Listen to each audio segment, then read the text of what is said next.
এই হলো deadline communications private limited. আপনারা দেখছেন এক্সপ্রেস নিউজ, খবর নেয়, খবর দেয়।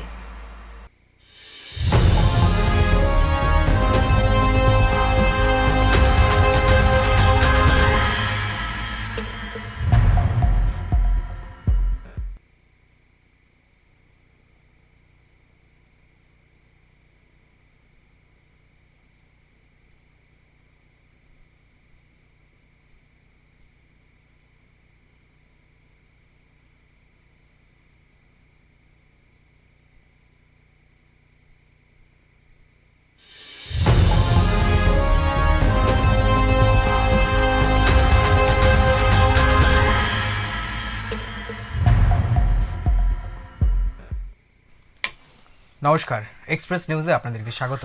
সন্ধ্যে 7টা মানেই কিন্তু এক্সপ্রেস অনলাইন। আমরা ঠিক সন্ধ্যে 7টায় হাজির হই এক্সপ্রেস অনলাইন নিয়ে। আমাদের সাথে থাকে কিছু বিশেষ প্রতিনিধি এবং বিশেষ প্রতিবেদন থাকে আমাদের সঙ্গে। এবং এই সন্ধ্যায় আমার সাথে আছে এক্সপ্রেস নিউজের ডেস্ক ইনচার্জ বিপ্লব চ্যাটার্জি মহাশয়। আপনাকে অনেক অনেক স্বাগত দাদা। নমস্কার। শুরু করবো প্রথমেই চোখ রাখবো একদম সরাসরি হাওড়ার দিকে চোখ রাখবো। হাওড়া একটি অন্যরকম ঘটনা। হাওড়া শালকিয়া থানার এলাকার 66 নম্বর কৈবর্ত পাড়ার চাঞ্চল্যকর খুনের ঘটনা। বন্ধ ফ্ল্যাটের ভেতর থেকে উদ্ধার এক ব্যক্তির রক্তাক্ত মৃতদেহ কিন্তু ফ্ল্যাটের ভেতর থেকে উদ্ধার হয়েছে একদম সরাসরি। বিপ্লবদা, কি বলবেন আপনি এই বিষয়ে? এই বিষয়ে বলার কিছু নেই। দেখুন, প্রথম কথা হচ্ছে যে যেটা জানা যাচ্ছে, এলাকার মানুষের থেকে যেটা জানা যাচ্ছে, যে এখানে যিনি থাকতেন তার যে মানে স্ত্রী মারা গেছেন, বিগত বছর তার স্ত্রী মারা গেছে। আর এই মারা যাওয়ার পরেই আর কি তিনি এখানে একা পড়ে গেছেন। এখানে তার মাও মাঝে মাঝে আসতেন, পরিবার নিয়ে থাকতেন। কিন্তু অদ্ভুতভাবে আজকে এই মারা যাওয়াটা নিয়ে কেন তুমি বলছো, কেন খবর? হাওড়ার এই শালকিয়ার ঘটনা, 66 নম্বর কৈবর্ত পাড়ার এই চাঞ্চল্য খুনের ঘটনা বলছে সাধারণ মানুষ। কিন্তু পুলিশ যখন আসে, পুলিশ দরজা ভেঙে ভেতর থেকে যখন বডি উদ্ধার করে, তখন তাকে দেখে নিচে অচৈতন্য অবস্থায় পড়ে আছে। আচ্ছা, ওই ফ্ল্যাটের ভিতরে তিনি পড়েছিলেন, নিচেই পড়েছিলেন। সেই ছবি আমরাও পেয়েছি। বিষয় হচ্ছে এখানেই শেষ নয়। মজার বিষয় হচ্ছে বাথরুম থেকে একজনকে পাওয়া গেছে এবং বারান্দা থেকে আরো একজন, মানে দুই যুবককে ভেতরে পাওয়া গেছে। যাদের যারা থাকেন, পাশের যিনি প্রতিবেশী আর কি, তিনি বলছেন যে আমরা রাতে ফিস করার আওয়াজ শুনেছি এবং রাতে একাধিকবার দরজার ধাক্কা দিয়েছি আমরা, কিন্তু তবু তিনি দরজা খোলেননি। আমাদের সন্দেহ হয়েছে, আমরা অনেকক্ষণ অপেক্ষা করেছি। তারপরে আমরা কিন্তু পুলিশ প্রশাসনের সাহায্য নিই, স্থানীয় মানুষের সঙ্গে কথা বলে আমাদের যেটা মনে হয়েছে যে এইটা একটা অস্বাভাবিক খুন হতে পারে। এখন সমস্যা হচ্ছে, অস্বাভাবিক খুনটা তুমি বলবে যে বিপ্লব দা, যে একজনের অভিযোগের ভিত্তিতে কি করে অস্বাভাবিক? একদম সত্যি তাই।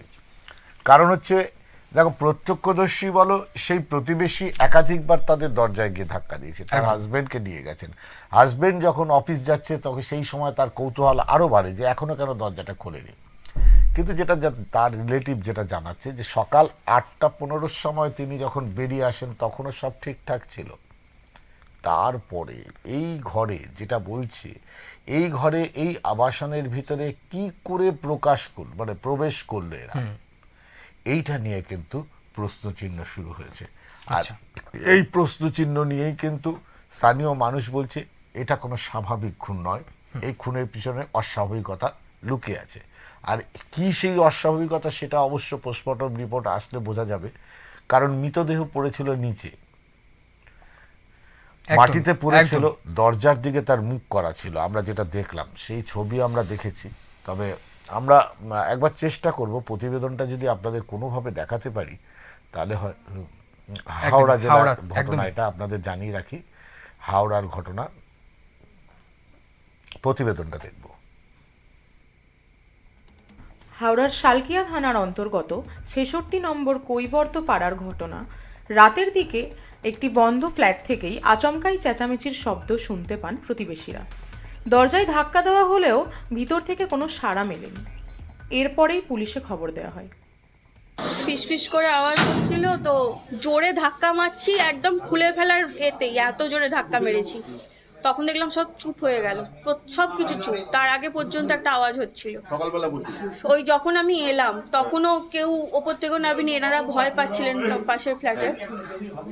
তারপরেতে পুলিশকে কল করলাম, পুলিশকে কল করার পর তখনও ধাক্কা দিচ্ছি, ওনার দাদাকে কল করা হয়েছিল, ওনার দাদা এসে সাহস করে দরজাটা ভাঙা হলো, ভাঙা হয়ে দেখা গেল উনি এভাবে পড়ে আছেন আর ওরা দুজনে ভেতরে। ওনার কে কে ছিলেন? ওই দুটো ছেলেই ছিল, একজন বাথরুমে ছিল, একজন বারান্দায় ছিল। কারা ছেলে দুটো? চিনি না, একটা ছেলে এখানে থাকে, আমাদের সেক্রেটারি ইনি, এনার সেক্রেটারির ছেলে, এনার মা বাবা নেই, ও কাল রাত থেকে একাই ছিল, ও ভেতরে ছিল। খবর পেয়ে ঘটনাস্থলে পৌঁছায় শালকিয়া থানার পুলিশ। দরজা ভেঙে ফ্ল্যাটের ভেতর থেকে উদ্ধার হয় 48 বছর বয়সী দেবব্রত পালের মৃতদেহ। মৃতের চোখের কাছে আঘাতের চিহ্ন লক্ষ্য করা গেছে। ফ্ল্যাট থেকেই দুজন যুবককে আটক করেছে পুলিশ। তারপর থেকে এবার আমি যখন খবর পেলাম যে বাপ্পাকে আর কি বাপ্পার বৌদি ফোন করছে, ফোনে পাচ্ছে না কো। এবার আমাকে ফোন করলো যে মামা তুমি কখন বেরিয়েছো? আমি বললাম দেখো আমি যেরকম বেরিয়ে 9:30টার সময় বেরিয়ে এসেছি। তো বললো দেখো ওকে ফোনে পাচ্ছি না কো, তুমি একবার দেখো। তো আমি এসে দেখলাম চাবিটা করে, আমার কাছে একটা চাবি থাকে, ঘর কি ভেতর থেকে বন্ধ ছিল? ভেতর থেকে বন্ধ ছিল। এবার ফ্ল্যাটে সবাই ছিল, ধাক্কা মেরে খুলতে, যেখানে মেঝেতে বডি পড়ে আছে আর বাথরুমে একজন পড়ে আছে। জানা গেছে বছর 5 আগেই মৃত দেবব্রত পালের স্ত্রী মারা গিয়েছেন। বৃদ্ধ মা ও কন্যা সন্তানকে নিয়ে তিনি এই ফ্ল্যাটেই থাকতেন। তবে ঘটনার সময় বাড়িতে কেউ উপস্থিত ছিল না। পুরো ঘটনা তদন্ত শুরু করেছে police. Bureau report, express news. বন্ধ ফ্ল্যাট থেকে কিন্তু উদ্ধার এক ব্যক্তির রক্তাক্ত মৃতদেহ। প্রশ্ন কিন্তু উঠছেই যে এটা কি চক্রান্ত নাকি অন্য কিছু ঘটনা? কি বলবেন বিপ্লব দা এই বিষয়ে? না, বিষয়টা তোমাকে আগেও বললাম, প্রতিবেশীরা যেটা বলছে একদম পরিষ্কার বলছে, একাধিকবার তারা দরজার ঘরের ভেতরে ফিসফিস করে কথা শুনেছেন, একাধিক লোকের কথা শুনেছেন, তারা দরজা ধাক্কিয়েছেন কিন্তু দরজা খোলা হয়নি, ভেতরে নড়াচড়ার আওয়াজ হয়েছে, ধস্তাধস্তির আওয়াজ হয়েছে, তারা যেটা বলছে প্রত্যক্ষদর্শী, তারা কিন্তু তারপরও দরজা ধাক্কিয়েছে, মানে ভেঙে ফেলার মতো করে দরজা ধাক্কিয়ে দরজা খুলতে পারেনি। তখন কিন্তু তারা ভয়ে বাধ্য হয়েছেন যে পুলিশকে জানাতে। এবং তুমি যদি দেখো পুলিশকে জানাবার পরে কিন্তু যেটা জানা যাচ্ছে, একদম তোমাকে লাস্ট বলি, যেটা জানা যাচ্ছে যে পুলিশ এসে দরজা ভেঙে যখন ভেতরে ঢোকে, বডিটা যখন পড়েছিল সেই অবস্থার ছবিতে একদম পরিষ্কার দেখা যাচ্ছে ভদ্রলোকের চোখটা কিন্তু খোলা ছিল, তাকিয়েছিল সোজাসুজি দরজার দিকে। আমরা সেই ছবি, যেহেতু দর্শকদের আমরা দেখাতে পারি না এমন কিছু ছবি, সেই ছবি কিন্তু আমাদের যে সংবাদ প্রতিনিধি আছে তিনি পাঠিয়েছিলেন, আমরা সেই ছবি দেখেছি। তবে আপনাকে জানিয়ে রাখি, এই যে ফ্ল্যাট কালচার যেটা দেখছো না, এই ফ্ল্যাট কালচার একদিকে যেমন ভালো, আরেকদিকে ভীষণভাবে একাক তৈরি করে দেয় মানুষকে। আমাদের পাড়া কালচারের মধ্যে কি হয়, পাশের বাড়িতে কি রান্না হচ্ছে তার খবর যেমন হয়, পাশের বাড়ির ছেলেটা ফেল করছে না পাস করছে তার খবর যেমন রাখে, বা মন্দের সময় কিন্তু সেই পাশের বাড়ির লোকটা এসে দাঁড়ায়। ফ্ল্যাট কালচারে কি হয়েছে, যার যার ঘরের তালা চাবি, পাশের ঘরে কি হচ্ছে না হচ্ছে খবর রাখে না। এখানে এটি ব্যতিক্রম হওয়াতে কিন্তু সূচনা পর্বেই এই দুজনকে পাওয়া গেল, একজনকে বাথরুম থেকে, একজন বারান্দা থেকে, অস্বাভাবিক অবস্থায় পাওয়া গেছে। তা আশঙ্কা করা হচ্ছে, যেটা স্থানীয় মানুষ আশঙ্কা করছে, এই খুনের নেপথ্যে হয়তো এই মানুষগুলো আছে। এখন সবটাই পরিষ্কার হবে ময়না তদন্তের পর। পুলিশ ময়না তদন্তের জন্য নিয়ে গেছে, ময়না তদন্ত হলে জানা যাবে কি হবে। একদমই একদমই দেখো, একদম সরাসরি কিন্তু এই ঘটনা কিন্তু চাঞ্চল্য ছড়িয়েছে এলাকায়। একদম আমাদের প্রতিনিধি হাওড়া থেকে দেবাশিস গুজাই ছিলেন, তিনি আমাদের পাঠিয়েছিলেন, আমি কথা বলার চেষ্টা করব। কিন্তু এই যে ঘটনা, এই যে হাওড়ার ঘটনা, আমাদের হাওড়াতে কিন্তু আরেকটাও ঘটনা আমি অবশ্যই একটু প্রথমে বলে দিই, একটু বিশ্লেষণ করে দিই, যে বোনকে কিন্তু কটূক্তি করার প্রতিবাদে দাদাকে বেধড়ক মারধর। ডোমজুর থানার অন্তর্গত সলপ পাকুড়িয়া এলাকার ঘটনা। দাদা মানে সেই প্রতিবাদ করাতে কিন্তু দাদাকে মারধরের কিন্তু সেখানে দেখলাম একটা চিত্র। কি বলবেন বিপ্লব এই বিষয় নিয়ে?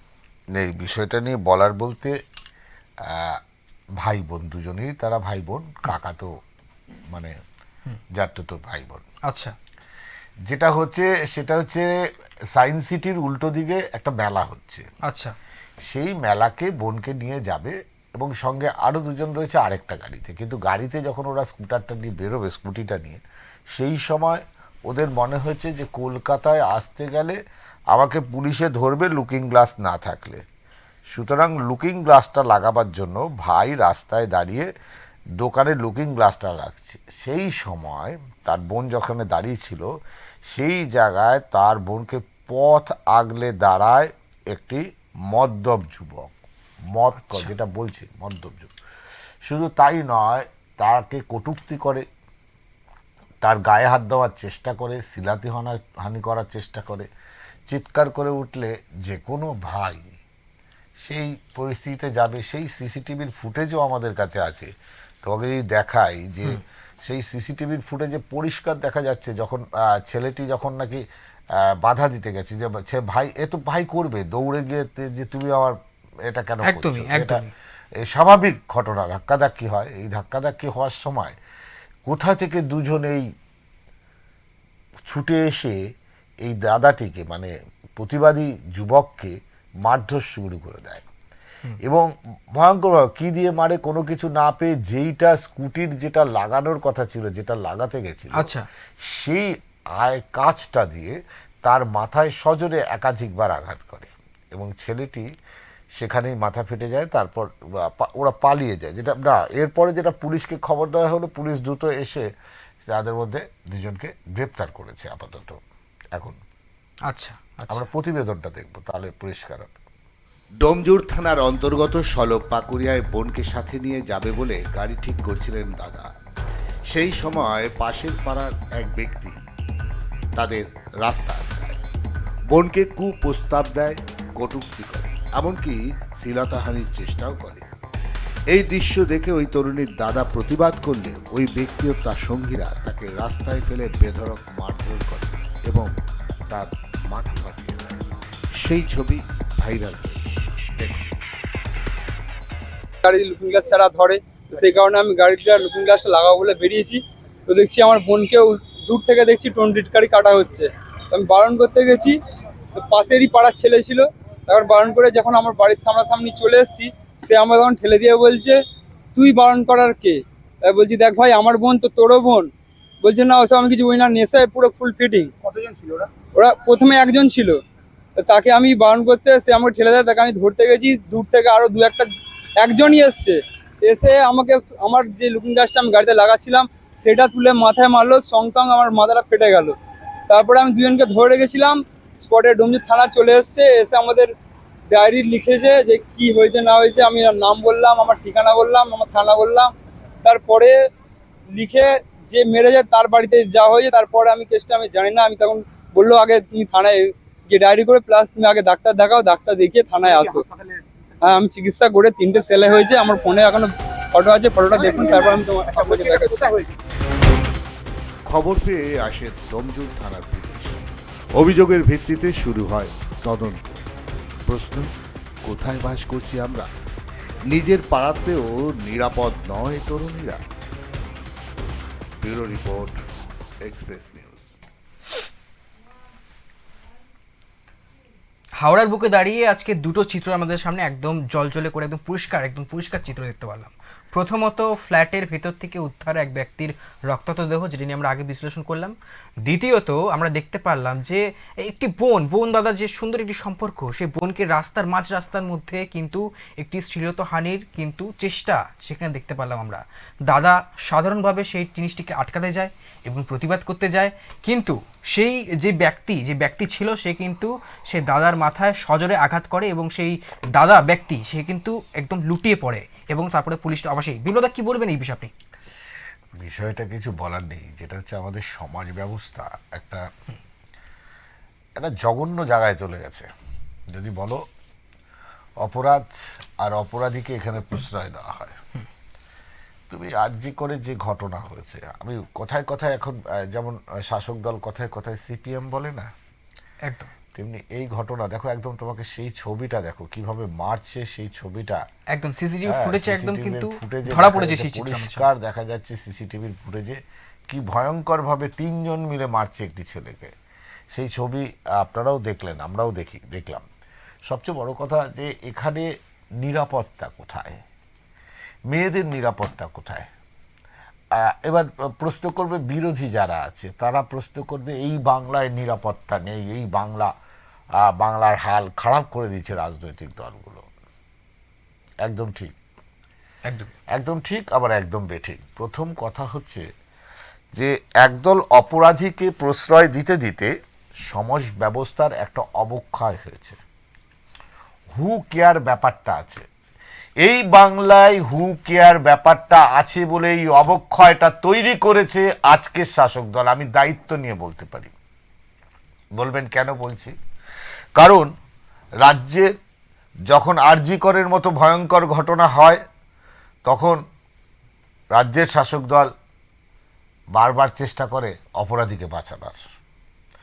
কামদুনির ঘটনা যখন ঘটে, ভয়ঙ্কর সেই নৃশংস ঘটনা, রাজ্যের সরকার তখন অপরাধীদের বাঁচাবার ঘটনা ছোট ঘটনা বলে চালিয়ে দেওয়ার চেষ্টা করে। নৃশংস ঘটনা কামদুনির ঘটনা, যে কোনো একটি মানে সম্প্রদায়কে বাঁচাবার জন্য আপ্রাণ চেষ্টা যারা ভোটটা ডিলিং করে, আমরা কামদুনির ক্ষেত্রে দেখেছি। এইরকম একাধিক বাংলায় একাধিক ধর্ষণ নির্যাতিতার কেস রয়েছে, যে অভিযোগ থানায় গেলে থানা নেয় না। আমি দায়িত্ব নিয়ে বলতে পারি, দায়িত্ব নিয়ে বলছি, যে কোনো থানায় কেউ শাসক দলের একজন অপরাধী হলে তার বিরুদ্ধে খবর নিয়ে গেলে থানার ক্ষমতা নেই সেই এফআইআর বা ডায়েরি লিখবে। তিনি একটা কথাই বলবে, তিনি এড়িয়ে যাবেন। আমি তোমাকে এত পরিষ্কার বলি যে গতকাল পরশুদিন রাতে কৌশিক সাংবাদিক, মানে যদি বলো রন্ডিয়ার প্রতিবাদী যুবক, প্রতিবাদ করেছিল, তাকে রাত্রির 12টার সময় হুমকি দেয়। একদম হুমকি দিয়ে তাকে প্রাণনাশের হুমকি দেয়। ছোটখাটো হুমকি না, প্রাণনাশের হুমকি, 7 দিনের মধ্যে হুমকি। কিন্তু মজার বিষয় হচ্ছে সেই হুমকির পর সে কিন্তু প্রশাসনের দ্বারস্থ হতে ভয় পাচ্ছে, কারণ প্রশাসন তার অভিযোগ নেবে না। প্রথমে সে মেল করে একটা অভিযোগ দায়ের করে এবং তারপরে প্রশাসনের বিভিন্ন বিভাগ এসে জানায়। কি আপনাদের জানিয়ে দিই, শুনুন, প্রশাসন ইচ্ছা করলে সব করতে পারে, কিন্তু প্রশাসনেরও কোথাও যেন গিয়ে হাতটা বাঁধা রয়েছে, তারা কাজ করতে পারছে না। প্রশাসন গিয়ে কোথাও অসহায় বোধ করছে। একদল প্রশাসনের একদল লোক চাটুকতা করতে করতে নিজেদের সব ব্যক্তিসত্ত্ব সব বিক্রি করে দিচ্ছে, আর একদল প্রশাসন চেষ্টা করছে যতটা পারা যায়, নাহলে তো বাংলার হাল ভয়ঙ্কর হবে। আপনাদের জানিয়ে রাখি, যারা এখনো বাংলার ভালো চান সেই সমস্ত প্রশাসকরা কিন্তু তারা আফসোস করেন বেহাল অবস্থা দেখে বাংলা। কারণ পুলিশ চাইলে আসামি ধরতে পারে না, এমন হয় না। আসলে পুলিশ কোথাও গিয়ে প্রশ্রয় দিতে বাধ্য হয় বা প্রশাসন বাধ্য হয় রাজনৈতিক চাপে পড়ে, শাসক দলের রাজনৈতিক। এই ক্ষেত্রে যেটা করেছে, এইটাকে নিয়ে হয়তো বিরোধীরা বলবে এই রাজ্যের এরকম ভয়ঙ্কর অবস্থা। তুমি গতকাল লগ্নজিতা, পরশুদিন রাতে লগ্নজিতার সাথে যেটা পূর্ব মেদিনীপুরে হয়েছে, সেটা ভয়ঙ্কর ঘটনা হয়েছে। সেখানে যিনি স্কুলের মালিক, তিনি বলছেন অনেক হয়েছে, এবার তুমি এই গান করো। মানে গায়ক কি গান করবে সেটা ঠিক করে দেবেন। তো সেই জায়গায় দাঁড়িয়ে দেখলাম সেই প্রতিবাদী মুখ, এখন যেই প্রতিবাদ করার সাথে সাথে 90 ডিগ্রি ঘুরে গেছে, টাকা বেশি চেয়েছে। অদ্ভুত যুক্তি। একদম পরিষ্কার আপনাদের বলি, এই মুহূর্তে সমাজ ব্যবস্থাটা না হু কেয়ার একটা ব্যাপার চলছে। মুখ্যমন্ত্রী যখন বলছে গ্রামীণ রাস্তায় ভারী গাড়ি চলবে না, সে কে বলেছে, কে মুখ্যমন্ত্রী? ভারী রাস্তায় চলছে, প্রশ্রয় কে দিচ্ছে? স্থানীয় প্রশাসন, পঞ্চায়েত থেকে শুরু করে পুলিশ। তো সুতরাং হু কেয়ার ব্যাপারটা চলে এসে, সুতরাং আমার আপনার বাড়ির লোককে আমরা টোনটিটকারি করতেই পারি, আমাদের অধিকার আছে, নৈতিক অধিকার দিয়েছে। কি হবে, বড় যে পুলিশ নিয়ে যাবে, তারপর তো ছাড়িয়ে নেওয়ার লোক আছে। একদম সিনেমাকে হার বানিয়ে ফেলেছে বাংলা। একদমই। কিন্তু বিপ্লবদা, একটা প্রশ্ন আপনার কাছে আছে, একটু স্পষ্ট জানতে চাইবো যে সেখানকার প্রশাসনের কি ভূমিকা চলে, অর্থাৎ সেখানে অবশ্যই ট্রাফিক পুলিশ ছিল একদম সজোর, আপনি যেরকমটা বললেন রাস্তার মধ্যে এরকম একটি ঘটনা, সেখানে এত লোকজন, প্রশাসন, পুলিশ, অবশ্যই ট্রাফিক পুলিশ ছিল, তারা কেউ কি এই জিনিসটাকে, বিষয়টাকে আটকানোর চেষ্টা বা প্রতিবাদ করার চেষ্টা করেনি বলে মনে হয় আপনার? প্রতিবাদ করেনি কেন, তারা প্রতিবাদ করেছে। প্রতিবাদ পুলিশ যথাসময়ে চলে এসছে এবং বিষয়টিকে খতিয়ে দেখেছে। পুলিশের মতো রাজনীতির রং না থাকলেই শাস্তি হবে। আচ্ছা, অবশ্যই পরবর্তী একটি খবরে অবশ্যই যাব। গুরুত্বপূর্ণ খবর, দুর্গাপুরের খবর আমরা দেখলাম। দুর্গাপুরের রাজবান্ধের একটি চিত্র আমরা কিন্তু দেখলাম আজকে। সেখানে কিন্তু রাস্তার মধ্যে বিক্ষোভ দেখতে পেলাম, শয়ে শয়ে মানুষ সেখানে ছিল। সেখানে কিন্তু বিক্ষোভ কিন্তু দেখা দিয়েছে। বিপ্লবদার কাছে একবার যাবো। বিপ্লবদা, আপনি বিষয়টাকে একটু যদি আলোচনা করেন। বিষয়টা তোমাকে বলি, বিষয়টা কিছুই নয়, অতিরঞ্জিত কিছু নয়। বিষয়টা হচ্ছে একদম পরিষ্কার যে কথাটা জানা যায়, যে দেখো রাজবাঁধ এলাকায় একদম স্টেশন রোডের উপরে বিজেপির একটি কার্যালয় ছিল। বিজেপির একটা পুরাতন কার্যালয়। সেই বিজেপির পুরাতন কার্যালয়ে সেটাকে 2021 সালে শক্তি প্রদর্শন করে, তো শাসক দল 2021 সালে শক্তি প্রদর্শন করে সেই কার্যালয়টিকে ভেঙে দেয়। আচ্ছা, ভেঙে দেয়। এবার ভেঙে দেওয়ার পরে ওই ভাঙা অবস্থায় কার্যালয়টি পড়েছিল। রাজ্যের বিরোধী দলনেতা একটি দেখেন, তিনি যখন ভোট পর্ব শেষ হওয়ার পর বিরোধী দলনেতার চোখে এটা পড়ে। বিরোধী নেতা এটি পর্যবেক্ষণ করার পর তিনি স্থানীয় নেতাদের বলেন এটি সংস্কার করা হোক, তার জন্য যা খরচ হয় তিনি তার জায়গা থেকে দেবেন, এটা ব্যবস্থা করে দেবেন। সেই মতো স্থানীয় যারা বিজেপি কর্মী ছিলেন তারা অত্যন্ত আনন্দিত হয়। এটা অত্যন্ত আনন্দের ব্যাপার। ঠিক আছে, পুরনো একটা পার্টি অফিস, তাদের নিজস্ব পার্টি অফিসটি, তারা সেটা দেখায়। এবং মজার বিষয় হচ্ছে তারা হঠাৎ করে একটা পরিকল্পনা করে, তুমি জানো হয়তো এই 25 ডিসেম্বর আর কি প্রাক্তন প্রয়াত আমাদের প্রধানমন্ত্রী অটল বিহারী বাজপেয়ীর জন্মদিন। একদমই। সেই জন্মদিন উপলক্ষে একটি ঘোষণা মানে করেন আর কি এখানকার যিনি রাজকুমার বাবু আছে, তিনি ঘোষণা করেন, রাজকুমার ব্যানার্জি, যে এই এলাকায় তাহলে এক কাজ করবো, এই জায়গাটার এখানে একটা অটল বিহারী বাজপেয়ীর একটা মূর্তি 25 তারিখ আমরা বসাবো। এছাড়া পুজো অর্চনা, তুলসী পুজো যেগুলো থাকে সেগুলো হবে, তাদের পরিকল্পনার মধ্যে, প্রকল্পের মধ্যে যা আছে। সেই মতো এই জায়গাটিকে ঘিরে তার বেদিটা তৈরি করে ভেতরটা তো ইসে দিতে হবে, ডাস্ট দিতে হবে। তো সেই সময় করার সময় কোথাও তো বলা যায় শাসক দলের কেউ হোক, যাই হোক, খবর দেওয়ার সাথে সাথে পুলিশ স্বপ্রণোদিত হয়ে, পুলিশকে অন্য সময় তুমি ডাকলে পাবে না, পুলিশকে তুমি বালির গাড়ি ধরতে পাবে না, পুলিশকে তুমি অভিযুক্ত আসামিদের ধরতে পাবে না, কিন্তু একটা প্রাক্তন প্রধানমন্ত্রী, প্রয়াত প্রধানমন্ত্রী, সফল প্রধানমন্ত্রী, আজকে যদি বলো সড়ক যোজনাকে ঢেলে, ভারতবর্ষের পঞ্চবার্ষিক সড়ক যোজনাকে ঢেলে সাজাবার যে মূল কারিগর, সেই প্রধানমন্ত্রী, সফল কারিগর, সেই প্রধানমন্ত্রীর নামে একটি মূর্তি হবে। আরে এখানে প্রধানমন্ত্রীর নামে মূর্তি হবে, প্রাক্তন প্রধানমন্ত্রীর নামে মূর্তি হবে কেন? এই বাংলায় কার্ল মার্কসের মূর্তি থাকতে পারে, লেনিনের মূর্তি থাকতে পারে, কিন্তু এই বাংলায় প্রয়াত প্রধানমন্ত্রী অটল বিহারী বাজপেয়ীর মূর্তি থাকবে কেন? এটা খুব ধৃষ্টতা। এরা তখন কি করলো, পুলিশকে জানালো। এখন তো পুলিশের ঊর্ধ্বতন কর্তৃপক্ষ চলে আসে। পুলিশের ঊর্ধ্বতন কর্তৃপক্ষ এসে পুরো 3টে গাড়ি নিয়ে এই কাজটাকে প্রথমে স্থগিত করে দেয়। যে ছেলেটি এখানে মানে ট্র্যাক্টরে করে যে বালিগুলো, পোড়া ছাইগুলো নিয়ে এসেছিল, যে এটা দিয়ে ভর্তি করবে, জায়গাটা সিলিং করবে, তার গাড়িটা এবং তাকে আটক করে নেয়।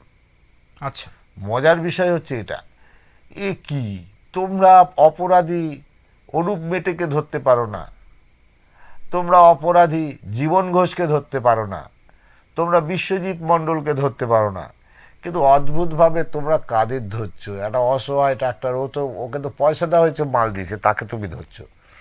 তোমাদের বক্তব্য কি না? তোমাদের বক্তব্য হচ্ছে এই জায়গাটা যাদের, এই জায়গাটা কাদের জানেন? কারো না। চলুন একবার দেখাই প্রতিবেদনটা, তারপর পরিষ্কার হবে। একসময় ছিল বিজেপির কার্যালয়। 2021-এর নির্বাচনের পর শাসক দল কার্যালয়টি ভেঙে দেয় এমন অভিযোগ। অবশেষে বিরোধী দলনেতার পর্যবেক্ষণে পুনরায় গড়ে তোলার আশ্বাস পায় স্থানীয় বিজেপি নেতৃত্ব। আগামী 25শে ডিসেম্বর প্রাক্তন সফল প্রধানমন্ত্রী প্রয়াত অটল বিহারী বাজপেয়ীর জন্মদিন উপলক্ষে একটি মূর্তি প্রতিষ্ঠার পরিকল্পনা নেয় স্থানীয় বিজেপি নেতৃত্ব। সেই কাজ শুরু করতেই বাধার মুখে পড়েন স্থানীয় নেতৃত্ব। কাকসা থানার পুলিশ এসে বাধার সৃষ্টি করেন। এই জায়গা ভারতীয় জনতা পার্টির কার্যালয় ছিল কোনো এক সময় নয়। 2021 সালে নির্বাচনের পর নির্বাচনী ভোট পরবর্তী হিংসায় শাসক দল এই দলীয় কার্যালয় ভেঙে দেয়।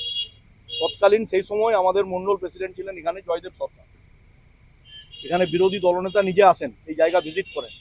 উনি বলেন যে এই কার্যালয় পুনরুদ্ধার করে আবার নবরূপে নির্মাণ করতে হবে, যা আর্থিক সহায়তা লাগবে বিরোধী দলনেতা নিজে কমিট করেছেন যে আমি দেবো। আমরা এখানে তাও কোনো ধরনের কোনো কার্যালয় নির্মাণ না করে আমাদের একটি কার্যক্রম আছে আগের থেকে পূর্ব কার্যক্রম নেওয়া।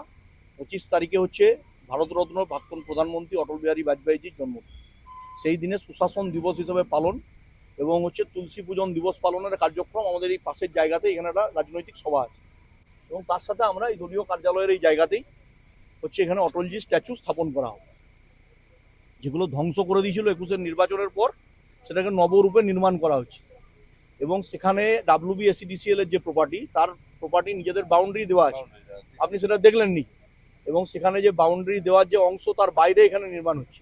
এই জায়গায় এসে পুলিশ বাধা দিয়ে কোনো অথেন্টিক ডকুমেন্টেশন নেই পুলিশের কাছে, যে এই সংস্থা আপনাদের বিরুদ্ধে অভিযোগ করেছে, কোনো রাজনৈতিক দল করেছে, সবই ছোড়া ছোড়া কথাবার্তা, খালি বলছেন ওপর তলার নির্দেশ আছে। স্থানীয় থানার পক্ষে এএসপি রাজকুমার মালাকার জানান, আমাদের কাছে অভিযোগ সেটা হচ্ছে যে এটা একটা সরকারি জায়গা, সেই জায়গায় নতুন করে ওনারা কিছু তৈরি করার চেষ্টা করছেন, সেটা নিয়েই আপত্তির জায়গা। আমরা ওনাদেরকে জানিয়েছি যে এটা সরকারি জায়গা, আপনারা যা বৈধ যে অনুমতি, যে প্রসিডিওর আছে সেই প্রসিডিওর অ্যাপ্লাই করে আপনারা করুন, আদারওয়াইজ এটা আমাদের পক্ষে এই মুহূর্তে মানতে কিছুটা বাধা আছে। কিন্তু এই অভিযোগটা কারা করছে? যাদের জমি আছে তারা করছে, যাদের এই সরকারি যাদের ইলেকট্রিসিটি ডিপার্টমেন্টের যাদের পাঁচিল আছে তারা করছে, কে অভিযোগ আপনাদের কাছে করেছে? সরকারি তরফ থেকে, WBSEDCL এর তরফ থেকে আমাদের করা হয়। আপনাদেরকে জায়গাটা নিয়ে একাধিক প্রশ্ন রয়েছে, তবু বাধা দেবার কারণ কিন্তু স্পষ্ট নয়।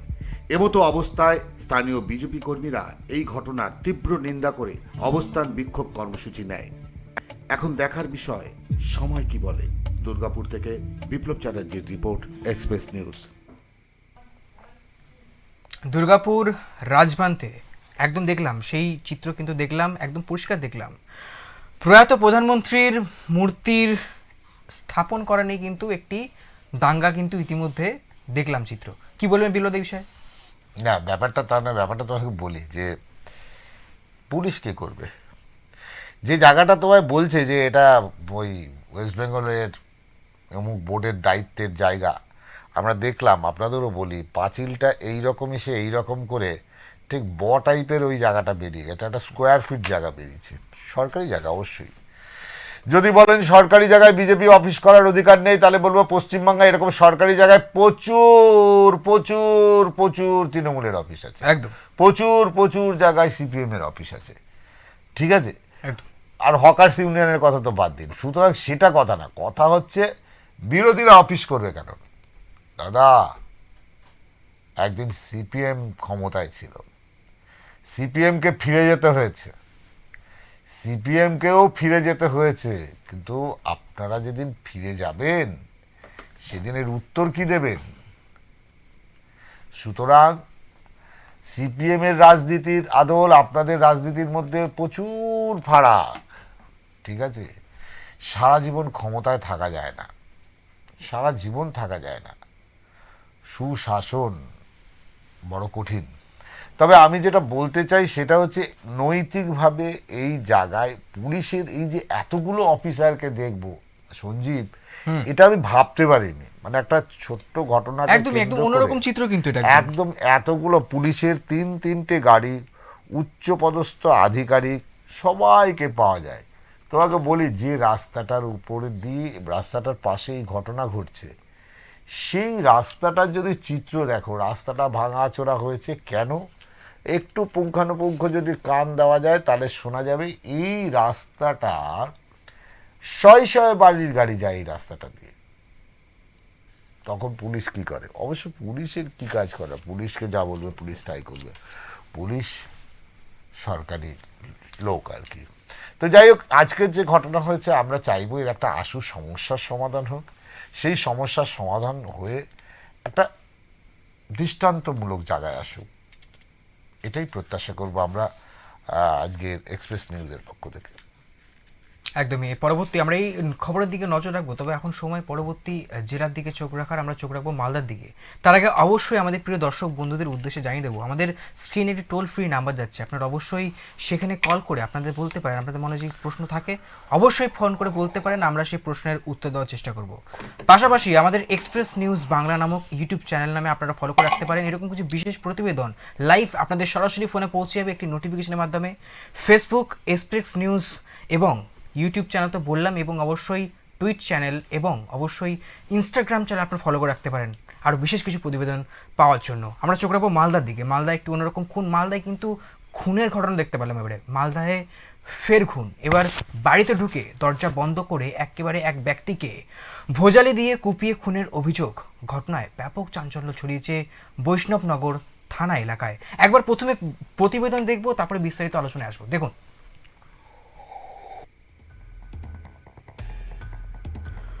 মালদহে ফের খুন, এবার বাড়ির ভেতরে ঢুকে দরজা বন্ধ করে এক ব্যক্তিকে ভোজালি দিয়ে কুপিয়ে খুনের অভিযোগ। ঘটনায় ব্যাপক চাঞ্চল্য ছড়িয়েছে বৈষ্ণবনগর থানা এলাকার কেবিএস ছোট্ট কামাত এলাকায়। মৃত ওই ব্যক্তির নাম আতাবুর রহমান, বয়স ৪৫। স্থানীয় ও পরিবারের সূত্রে জানা গিয়েছে, গতকাল রাত্রে ওই ব্যক্তি গঙ্গানির আওয়াজে শুনে চিৎকার করতে শুরু করে পরিবারের লোকজন, কিন্তু ঘরের দরজা বাইরে থেকে বন্ধ থাকায় তারা বেরোতে পারছিলেন না। আমি দেখলাম যে গ্রেম এটা কাটা আছে, আর মুখ দিয়ে লাগ দিয়ে খালি গোড়ালি ভাঙছে, সাইডে বালিশটা পড়ে আছে, আর রক্তটা খুব প্রচুর গেছে। কোনো কথাই বলতে পারি না, মানে ধারালো অস্ত্র দিয়ে মারা হয়েছে? অস্ত্র দিয়ে মারেছে, কোনো নাই তোমার পা হাত লড়াচড়া কোনো কিছু ছিল না, তার জবও শুনতে পাইনি আমার স্বামী। বাইরের গেট টেট খোলা ছিল না? হ্যাঁ, গেট খোলাই ছিল, গেট লাগা আমরা শুতেছি, কিন্তু গেটটা খসে ছিল, যখন উঠছি কিনা তখন গেট খসা, মেল গেট। কি মনে হচ্ছে যে আততায়ী এসেছিলেন? তিনি কোনটা দিয়ে এসেছিলেন? ছাদের উপর দিয়ে উঠেছে আগে, দিয়ে তখন আমার মানুষ স্বামীকে এরকম করেছে, দিয়ে তখন এখান থেকে গেছে তখন আপনার এখান থেকে। ইতিমধ্যে কোনো ক্রমে বাড়ির দরজা খুলে ভেতরে প্রবেশ করতেই দেখা যায় ওই ব্যক্তির মাথা থেকে অঝরে রক্ত ঝরছে। পরিবারের লোকজন ওই ব্যক্তিকে উদ্ধার করে বেদরাবাদা গ্রাম হাসপাতাল নিয়ে গেলে কর্তব্যরত চিকিৎসকরা তাকে মৃত বলে ঘোষণা করেন। পুলিশ ইতিমধ্যে তদন্ত শুরু করেছে। রাত্রেই ঘটনাস্থলে এসেছিলেন কালিয়াচকের এসডিপিও ফয়জাল রাজা। এই ঘষুরয় দুই মহিলাকে আটক করে জিজ্ঞাসাবাদ শুরু করেছে পুলিশ, তবে কী কারণে এই খুন তা এখন অবধি জানা যায়নি। Bureau report, express news, Malda.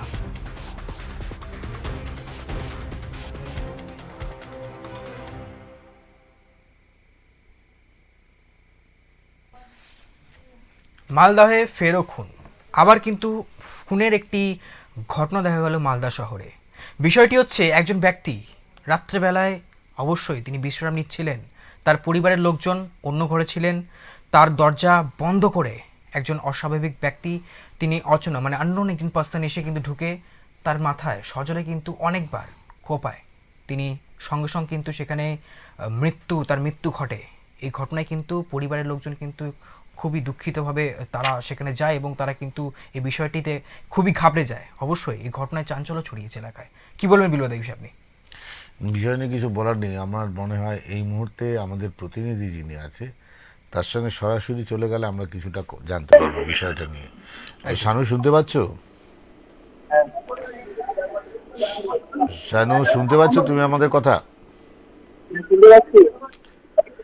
Sanu, আজকের যে খুনটা দেখলাম, একদম মালদাহে ফের খুন। এবার বাড়িতে ঢুকে দরজা বন্ধ অবস্থায় ভেতরে ভোজালি দিয়ে কুপিয়ে কুপিয়ে খুন করেছে। তোমার কাছে খবরের আপডেট কি আছে, আর খবরটার প্রাসঙ্গিকতা একটু আমাদের যদি আলোচনা করো দর্শকদের সঙ্গে। বিপ্লবদা, তোমাকে জানিয়ে রাখবো যে নৃশংসভাবে খুন, আর যে রক্তাক্ত কিন্তু মালদা জেলা, আর কখনো খুন কখনো দুষ্কৃতীদের তাণ্ডব, আর জেলায় একের পর এক অপরাধের ঘটনায় কিন্তু ক্রমশ আতঙ্ক ছড়াচ্ছে সাধারণ মানুষের মধ্যে। এবার মালদা জেলার বৈষ্ণবনগর থানা এলাকার এবিএস ছোট গামাত এলাকায় গভীর রাতে বাড়িতে ঢুকে এক ব্যক্তিকে কুপিয়ে খুনের অভিযোগ উঠল কয়েকজন দুষ্কৃতীর বিরুদ্ধে। আর ঘটনায় ব্যাপক চাঞ্চল্য ছড়িয়েছে। আর মৃত ওই ব্যক্তির নাম কিন্তু আতাবুর রহমান, তার বয়স 45। আর স্থানীয় পরিবার সূত্রে যেটা জানা যাচ্ছে যে গতকাল গভীর রাতে হঠাৎই আতাবুর রহমানের দোকানের আওয়াজ শুনতে পায় তার পরিবারের লোকেরা। সে বাড়িতে একটা ঘরে একাই ঘুমিয়েছিল এবং দরজা লাগানো ছিল ভেতর থেকে, কিন্তু হঠাৎ তার গোঙানির আওয়াজ শুনতে পায় পরিবারের লোকেরা। তারপর তারা ছুটে এসে দেখে যে তার মাথায় এবং মুখে আঘাত রয়েছে। তারপর তাকে উদ্ধার করে স্থানীয় গ্রামীণ হাসপাতালে নিয়ে গেলে কর্তব্যরত চিকিৎসকরা কিন্তু মৃত বলে ঘোষণা করে। আর দেখো, এই ঘটনায় কিন্তু কান্নায় ভেঙে পড়েছে পরিবারের লোকেরা এবং শোকের ছায়া নেমেছে এই এলাকায়। এবং মৃতের পরিবারের লোকেরা যেটা অভিযোগ যে তাকে প্রকৃতিগতভাবে খুন করেছে কে বা কারা। তবে গোটা ঘটনার খবর পেয়ে কিন্তু ঘটনাস্থলে পৌঁছায় কালিয়াচকের এসডিপিও ফাইজাল রেজা এবং গোটা ঘটনার তদন্ত কিন্তু ইতিমধ্যেই পুলিশ শুরু করেছে। একদমই শানু, তবে তোমাকে একটা প্রশ্ন কিন্তু করবো আমি, সেটা হচ্ছে একজন ব্যক্তি রাত্রেবেলা শুয়ে আছে, একজন অজানা ব্যক্তি কিন্তু সেই বাড়িতে ঢুকে তাকে একদম সজোরে কিন্তু অস্ত্রাঘাত করে, কে বা কারা, বা এর পেছনে কি অন্য কোনো চক্রান্ত? কি বলবে তুমি? সেখানকার স্থানীয় লোকেরা কি বলছে, বাড়ির লোকেরা কি বলছে? না শানু, আমার কাছে তোমার কাছে বেসিক্যালি একদম যেটা জানতে ইচ্ছা করছে যে বাড়ির দরজা বন্ধ ছিল, যেটা পরিবারের লোক বলছে ছাদ দিয়ে ঢুকেছে। এবার পুলিশি তদন্তে কি উঠে আসছে? একদমই গোটা ঘটনার তদন্ত শুরু করেছে পুলিশ। এবং তোমাকে জানিয়ে রাখবো যে মালদা জেলায় এই নতুন কোনো ঘটনা নয় খুন, একদমই দুষ্কৃতীদের তাণ্ডব, খুন, কখনো জালনোট উদ্ধার, একের পর এক ঘটনা কিন্তু মালদা জেলায় ক্রমশ কিন্তু বাড়ছে। তবে মালদার নবনিযুক্ত পুলিশ সুপার অভিজিৎ ব্যানার্জির দায়িত্ব নেওয়ার পরই কিন্তু দুষ্কৃতিমূলক যে কাজ, সেই কাজ বন্ধ হয়েছে এবং পুলিশ কিন্তু অপরাধ দমন করতে তৎপর কিন্তু দেখা যাচ্ছে। আর এই যে ঘটনা, এই ঘটনা প্রসঙ্গে মালদার পুলিশ সুপার অভিজিৎ ব্যানার্জিকে ধরা হলে তিনি বলেন যে গোটা ঘটনার কিন্তু তদন্ত করে দেখা হচ্ছে এবং আশেপাশে সিসিটিভি ফুটেজ যে রয়েছে সেই ফুটেজ গুলো খতিয়ে দেখা হচ্ছে এবং এর পিছনে কি পুরনো কোনো শত্রুতা, না জমি বিবাদ, না কি অন্য কোনো কারণ রয়েছে, সমস্ত দিক খতিয়ে দেখছে পুলিশ। ইতিমধ্যে কিন্তু দুজনকে আটক করে জিজ্ঞাসাবাদ করা হচ্ছে, এমনটাই কিন্তু পুলিশ সুপার জানিয়েছে। অসংখ্য ধন্যবাদ শানু তোমাকে। একদম আপনাদের জানিয়ে রাখি যে এই মুহূর্তে মালদা মুর্শিদাবাদ একটা অগ্নিগর্ভ অবস্থায় রয়েছে। যদি দেখো, মালদায় পরপর খুনের ঘটনা ঘটছে, আমরা দেখছি নৃশংস খুনের ঘটনা ঘটছে। মুর্শিদাবাদে আজকে আপনাদের জানিয়ে রাখি, আজকে একটা শুভ সূচনা করলেন কি না জনতা উন্নয়ন পার্টি। একদম একটা নতুন পার্টির শুভ সূচনা করলো বাংলার মানুষ। এই শুভ সূচনা, তার নাম এবং শুভ সূচনা নিয়ে বাংলার মানুষের প্রত্যাশা কি আছে জানে না, তবে বাংলার মানুষ কিন্তু অনেকগুলো প্রশ্ন হুমায়ুন কবিরের কাছে রাখতে চাইছে। আর প্রশ্ন বাংলার মানুষ হয়ে আমরাও হুমায়ুন কবিরের কাছে একটা প্রশ্ন রাখছি। আপনি নাম দিয়েছেন জনতা উন্নয়ন পার্টি, বুঝলাম না আপনি জনতার উন্নয়ন করতে চাইছেন, আপনি জনতার হয়ে কথা বলবেন বলছেন, সেই জনতার মধ্যে কারা আছে? সেই জনতায় কারা আছে? আপনি যে ধরনের প্রচার করছেন, যে ধরনের প্রচারের আঙিনায় আসছেন, সেই প্রচারে এসে আপনি বলছেন সব কেন্দ্রে প্রার্থী দেবেন। অলরেডি প্রার্থীর একটা লিস্ট আপনার কাছে তৈরি হয়ে গেছে, এমনটা আশ্বাস দিলেন। এবং আজকে আপনি মঞ্চ থেকে অনেক জ্বালাময়ী বক্তব্য দিয়েছেন, রাজ্যের মুখ্যমন্ত্রীর এগেনস্টে অনেকগুলো কথা বলেছেন। সবচেয়ে খারাপ, আপনাকে জানিয়ে রাখি, আপনি যে রাজনৈতিক দলটি করে আপনার উত্থান, একদম পরিষ্কার কথা, আপনি বাংলার মানুষের কাছে আপনার ছবিটা স্পষ্ট, আপনার ছবিটা স্পষ্ট। কারণ আপনি যাদের হাত ধরে আপনার রাজনৈতিক প্রেক্ষাপটে উঠেছেন, আপনি বলতেন যে কোনো এক সময় সাইকেল থেকে, আসলে বাংলার রাজনৈতিক হালটা এমন জায়গায় পৌঁছেছে যে এখানে মানে ওই সাইকেল বিক্রেতা থেকে শুরু করে পানালা, খয়রালা, এরা আজকাল আমরা চোর, চিটিংবাজ, মন্ত্রী। তো বাংলার উন্নয়ন হবেটা কি করে সঞ্জীব? এই জায়গায় কিন্তু অনেক বড় প্রশ্ন আছে। তবে এই প্রশ্নের মধ্যে একটা বড় খবর আপনাদের জানিয়ে দিই। আজকে এই বড় খবরটা এই কারণে জানি, 7টা বাজলেই মানেই এক্সপ্রেস অনলাইন আর এক্সপ্রেস অনলাইন মানেই হচ্ছে ধামাকা থাকে। আর এই ধামাকা থেকে আপনাদের জানিয়ে রাখি, আমাদের খবরের জেরে নড়ে চড়ে বসেছে প্রশাসন। কি করেছে না, আমাদের খবরের জেরে বুদবুদ থানা একজনকে গ্রেপ্তার করেছে। আজকে তাকে দুর্গাপুর কোর্টে তোলা হয়েছে। শেষ পাওয়া খবর পর্যন্ত যতদূর জানি আমরা, তার বাড়ির লোক অন ক্যামেরায় কিছু বলতে রাজি হয়নি, কিন্তু তাদের একটা বড় অভিযোগ রয়েছে। আমি বলে দিচ্ছি দায়িত্ব নিয়ে, শাসক দল যাকে অ্যারেস্ট করেছেন তার নাম হচ্ছে কৌশিক দরবার। কৌশিক দরবারের পেশাটা কি? কৌশিক দরবারকে কি অভিযোগে ধরা হয়েছে না, অবৈধ বালি ব্যবসার কারণে তাকে ধরা হয়েছে। কিন্তু কৌশিক দরবার কি করেন না, কৌশিক দরবার তিনি করেন কি, তিনি হচ্ছেন এই ট্রাক্টর ভাড়া দেন। যে ট্রাক্টরগুলো নদীতে বালি আনতে যায় সেই ট্রাক্টর তিনি ভাড়া দেন। তাই সুতরাং ভাড়া দেওয়ার কারণে তিনি অপরাধী হয়ে গেছেন। মজার বিষয় হচ্ছে যে এই যে 25 জনের লিস্ট তৈরি হয়েছে বাঁকুড়া থানার কাছে, সেই লিস্টে কিন্তু কোথাও কৌশিক বাবুর নামটি নেই। আমার প্রশ্ন, পুলিশ এতটা কনফিডেন্সের সাথে কোর্টে প্রেজেন্ট করলেন আজকে, একবার ভাবুন তো। কৌশিক বাবু তো একজন নিরপরাধ লোক এবং সবচেয়ে বড় কথা তৃণমূলের লোক। কৌশিক বাবুকে আপনারা কেনই সামনে আনলেন আর কি বলতে চাইলেন?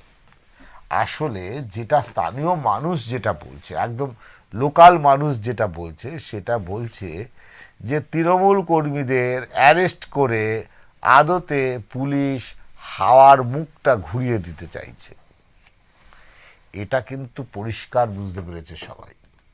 আর আপনাদের কাছে অনুরোধ, আমরা কিন্তু এই খবরের পেছনে আজকে যখন আমরা কথা বলি, এই বিষয় নিয়েই আজকে আমরা কথা বলেছিলাম। এসিপি সঙ্গে কথা বলতে এসিপি আমাদের সঙ্গে অন ক্যামেরায় তিনি একদম পরিষ্কার বলেন একজনকে গ্রেপ্তার করা হয়েছে, বাকি কোনো অভিযুক্ত রিয়ায়েত হবে না। আমি জানি, কিন্তু আপনাদের এও জানিয়ে রাখি, এই ঘটনায় এই যে আজ 15 তারিখের পর থেকে 13 তারিখে ঘটনা ঘটেছে, আজকে প্রায় কত তারিখ? 22 তারিখ। আর এই 22 তারিখ পর্যন্ত পুলিশ মার খেলো, পুলিশ নিগৃহীত হলো যে সব মাফিয়াদের হাতে, যে সব দুর্নীতিগ্রস্ত মানুষদের হাতে, তাদের হাতে পুলিশ মার খেলো। মার খাওয়ার পরেও একবারের পুলিশ স্বপরিচিত হয়ে মামলা করলো, ভিডিওর ছবি দেখে মামলা করলো। সেই মামলা প্রায় 35 জনের উপরে, যার মধ্যে প্রথম দিকে যাদের নাম রয়েছে তারা প্রত্যেকেই রাজনৈতিক ব্যক্তি। কিন্তু কি অদ্ভুত অদৃশ্য কারণে পুলিশ এই সব মানুষগুলোকে খুঁজে পাচ্ছে না। বুদবুদ থানা খুঁজে কাকে পেল?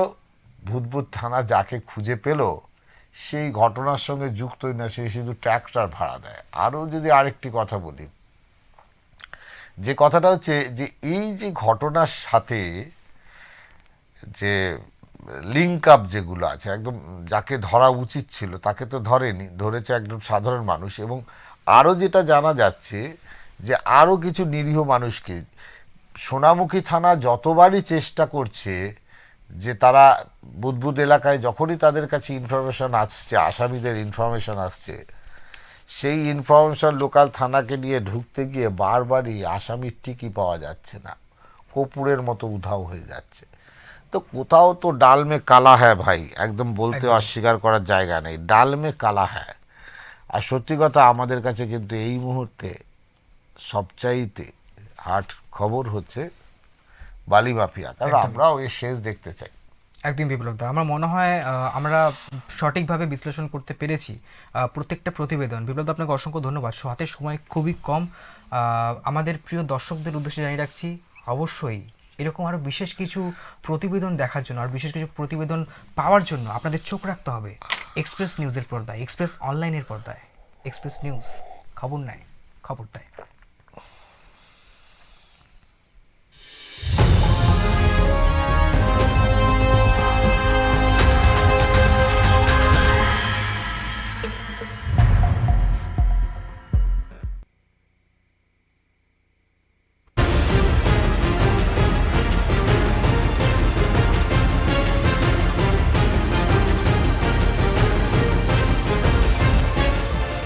এই হলো ডেডলাইন কমিউনিকেশনস প্রাইভেট লিমিটেড। আপনারা দেখছেন এক্সপ্রেস নিউজ, খবর নেয়, খবর দেয়।